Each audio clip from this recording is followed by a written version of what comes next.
Vous écoutez Kadash, la méditation quotidienne de la parole de Dieu pour un peuple mis à part.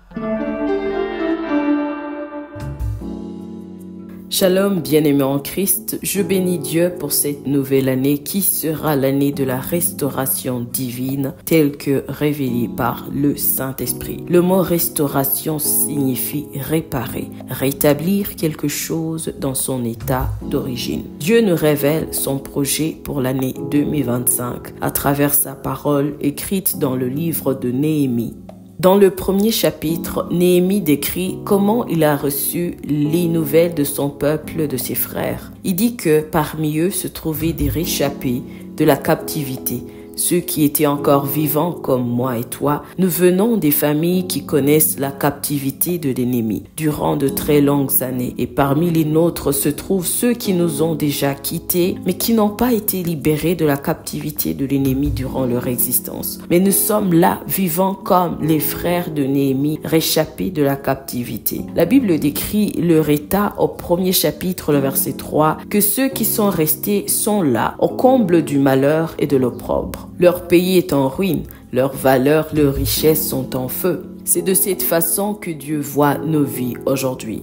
Il voit combien l'ennemi nous a enfermés au même endroit. Il voit combien nous faisons des efforts pour réussir, mais nous ne demeurons pas dans la réussite. Il voit combien nous nous battons pour avancer, pour changer nos situations, mais en vain. Au début de chaque année, de chaque nouveau mois, d'une nouvelle semaine, nous nous fixons des objectifs à atteindre, mais malgré nos efforts, nos résultats sont très minimes. C'est le joug de l'ennemi et Dieu a tout vu. Dieu voit tes efforts, Dieu voit ta sueur, Dieu voit combien tu fais tout pour demeurer intègre et droit malgré les circonstances défavorables dans ta vie. Dieu voit combien tu pleures dans le secret. Il a vu la souffrance dans laquelle tu as vécu ces dernières années. Il a alors décidé de venir à ton secours en 2025. Quand Néhémie a entendu les nouvelles de ses frères, la Bible nous dit qu'il ne s'est pas limité à écouter.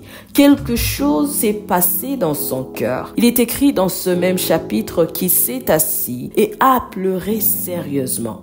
Il fut plusieurs mois en larmes, mais sa désolation ne consistait pas à se lamenter en murmurant contre Dieu. Sa désolation était bien orientée, elle était bien cadrée. Il a décidé de jeûner et de prier devant l'Éternel Dieu. Néhémie était un homme d'action. Sa vision ne se limitait pas à la réflexion seulement. Il avait la foi en son Dieu et c'est pour cette raison qu'il n'a pas perdu son temps à parler aux hommes et s'est tourné vers son Dieu pour recevoir la révélation. C'est la révélation de Dieu qui a apporté la consolation dont Néhémie avait besoin.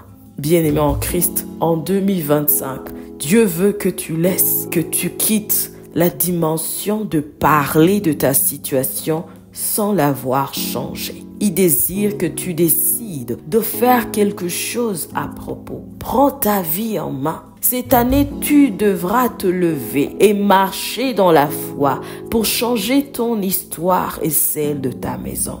Néhémie a pleuré, non devant les hommes, mais devant son Dieu. Et il savait que Dieu est compatissant et fidèle à sa parole. Il lui a rappelé sa fidélité et son amour envers son peuple. Et Dieu a manifesté sa miséricorde. C'est par sa miséricorde que nous terminons 2024 et que nous entrons tous en 2025. Ce n'est pas pour souffrir que Dieu nous fait entrer dans cette nouvelle année. C'est pour nous restaurer, c'est pour nous reconstruire, c'est pour nous rétablir.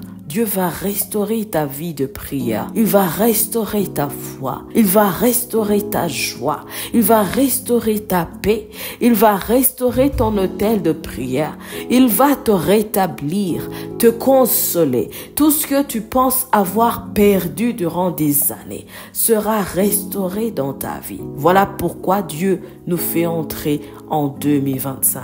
Alléluia. Il nous dit dans Néhémie chapitre 2, le verset 20, que c'est lui qui nous donnera du succès si nous nous levons pour bâtir. si nous nous levons pour lui obéir, si nous nous levons pour marcher dans sa volonté, si nous nous levons pour le chercher sans relâche, si nous nous levons pour avancer avec lui. Donc ceci ne concerne pas seulement la prière. Tu devras avoir des projets et prier pour ces projets et fournir des efforts pour y arriver, mais avec Dieu. Dieu nous donnera du succès et l'ennemi n'aura ni part, ni droit, ni souvenir dans nos vies au nom de Jésus-Christ. Je prie pour toi. Ma prière pour toi est prophétique. Je déclare sur ta vie que cette année 2025, tu seras restauré. Cette année, ta vie spirituelle, émotionnelle, physique, professionnelle,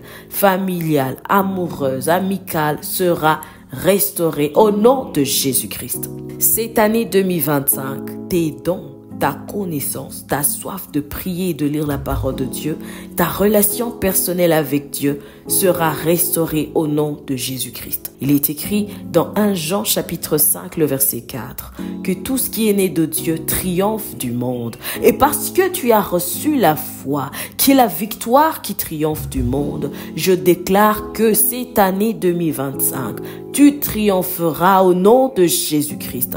Tu es victorieux dès le premier jour de cette nouvelle année, au nom de Jésus-Christ. Selon Jérémie chapitre 30, le verset 17, je déclare qu'en cette année, l'Éternel pansera tes blessures. Selon Psaume 51, le verset 12, je déclare qu'en 2025, un esprit de bonne volonté te soutiendra et l'Éternel te fera vivre la joie de son salut. Selon 1 Pierre, chapitre 5, le verset 10, je déclare qu'en cette année 2025, l'Éternel Dieu de toute grâce, qui t'a appelé en Jésus-Christ à sa gloire éternelle, te perfectionnera, t'affermira, te fortifiera et te rendra inébranlable au nom de Jésus-Christ. Selon Psaume 145, le verset 14, je déclare qu'en cette année 2025, l'Éternel te soutiendra pour que tu ne tombes pas et il te redressera au nom de Jésus-Christ. Selon Jean chapitre 10, le verset 27, je déclare que cette année 2025, la seule voie qui guidera tes pas sera la voie de l'Éternel. Selon le psaume 91, le verset 16, je déclare que cette année 2025, il n'y aura pas de perte ni d'échec dans ta vie. L'Éternel te rassasiera de longs jours. Je déclare encore sur ta vie la faveur de l'Éternel. Selon Matthieu chapitre 7, le verset 7, en cette année 2025, je déclare que quand tu demanderas, l'on te donnera. Quand tu chercheras, tu trouveras. Quand tu frapperas, l'on t'ouvrira. Au nom de Jésus-Christ. Quand Dieu restaure, il accorde le double. Selon Ésaïe 61, le verset 7, je déclare sur ta vie qu'en cette année 2025, au lieu de l'opprobre, tu auras une portion double. Au lieu de l'ignominie, tu seras joyeux. Tu posséderas le double dans ton pays et ta joie sera éternelle au nom de Jésus-Christ. Je déclare encore que cette parole prend effet dès maintenant par la puissance du Saint-Esprit. Bienvenue en 2025, l'année de la restauration divine au nom de Jésus-Christ. Que la grâce de notre Seigneur Jésus-Christ, l'amour de Dieu et la communion du Saint-Esprit soient toujours avec toi. Sois richement béni. Shalom. Vous écoutiez Kadash, présenté par Marie-Claire. À bientôt.